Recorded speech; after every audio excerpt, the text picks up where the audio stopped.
alarm bahaya dari lonjakan korupsi.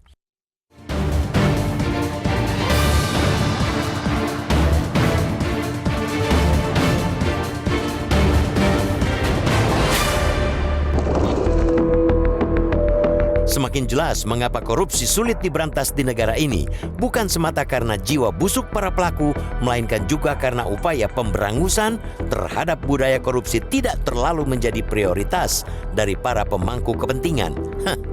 Nasib rancangan Undang-Undang Perampasan Aset Tindak Pidana atau PATP menjadi buktinya.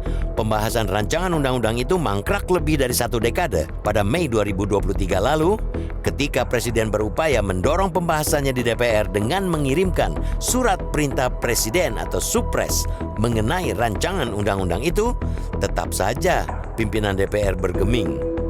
Nasib rancangan undang-undang yang sebenarnya masuk prolegnas 2023 ini pun tersalip rancangan undang-undang lainnya yang bahkan tidak masuk prolegnas dan prioritas tapi dekat dengan kepentingan para elit. Contohnya ialah rancangan undang-undang desa yang diselundupkan di tengah jalan dan langsung melesat disahkan pada 28 Maret 2024.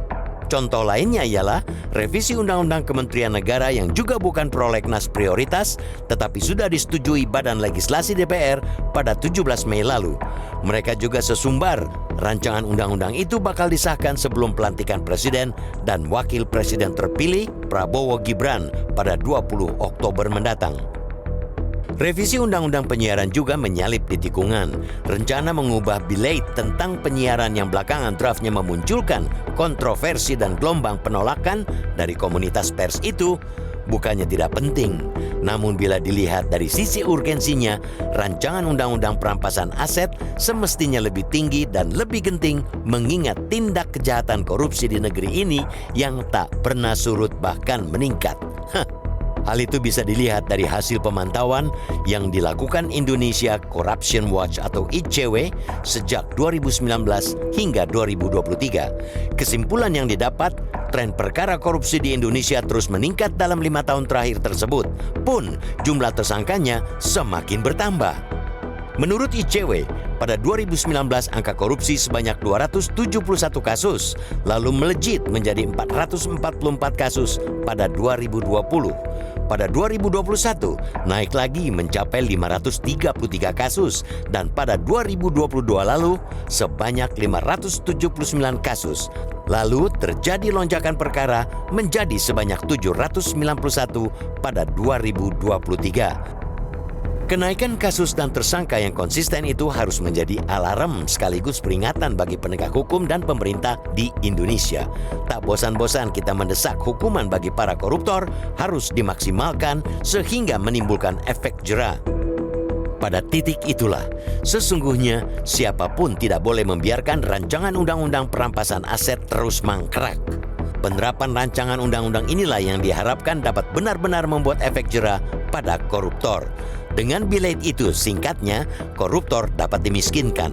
Begitu pula semua orang yang terciprat uang haram itu harus mengembalikan kepada negara. Tanpa undang-undang perampasan aset, upaya pemiskinan terhadap terpidana korupsi lebih bergantung kepada subjektivitas hakim. Ketika di satu kasus hakim tidak cukup jeli ataupun kurang teguh memaksa untuk pengembalian uang negara, maka memiskinkan koruptor hanya angan-angan. Lagi-lagi koruptor yang tetap jadi pemenang. Sudah hukuman kurungan di korting hampir tiap tahun, saat keluar dari penjara mereka masih bergelimang harta. Tidak ada efek jera sama sekali. Lebih menyedihkan karena banyak otak utama kasus korupsi tidak tersentuh. Para aktor utama dapat bersembunyi karena sulitnya pembuktian tindak pidana. Semestinya, jika sudah ada undang-undang perampasan aset, pembuktian tindak pidana tidak lagi diperlukan. Meski para pelaku tidak dapat diseret atas tindak korupsi, aset tetap dapat disita jika tidak dapat dibuktikan kesahihannya.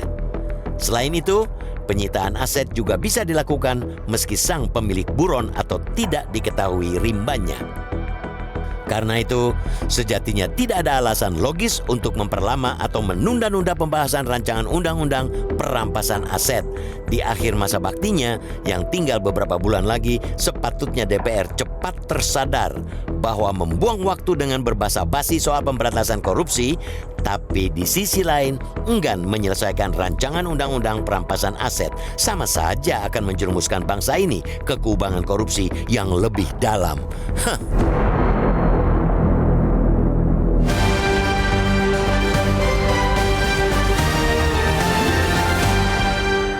Jelajahi cara baru mendapatkan informasi. Download Metro TV Extend sekarang.